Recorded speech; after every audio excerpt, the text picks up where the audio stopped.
We live in a world where men have never been lonelier. We are at the peak of loneliness, male loneliness. One of the early chapters in the Self-Improvement Bible speaks of brotherhood. Unfortunately, brotherhood is something that we seem to have lost in this online, modern society we find ourselves in. Loneliness is the opposite of happiness. One of the biggest sources of suicide is loneliness. It is the ticking time bomb that is killing men. Suicide rates for men have been and are still skyrocketing. For every 5 suicides, 4 are men. And according to statistics I found, every 14 minutes a man kills himself in the United States. And for every one of those actual suicides, there's many more people who attempt suicide. Now, don't get me wrong. Especially in self-improvement, doing things alone is very important. Knowing how to enjoy your time alone is very important. But in the end, we're all social creatures. We need connection. It's a skill.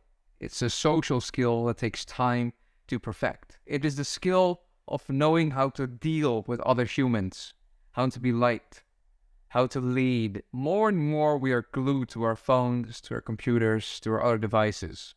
We're forgetting what it's like to be really human, to have a real connection with people. There are a lot of men out there who are lonely, who seek to fix their problem with temporary solutions. They seek to fix their loneliness problem with the distractions that the modern world has to offer them. There are the usual distractions: alcohol, drugs, gambling. These are the old school ways. They've been widely studied and are well understood. But then there's also these newer ones from the past 5, 10, maybe 20 years. I'm talking about social media addictions, pornography addictions. I'm talking about binge eating, seeking attention from women all the time, being a creep. In the end, it all comes down to being a consumer of some sort. You're consuming something and you get addicted to it, and you want more and more of it, and you're willing to pay for it, even if it goes at the sacrifice of yourself in the process, which is very dangerous. It is as if you're trying to put a bandage on a broken leg.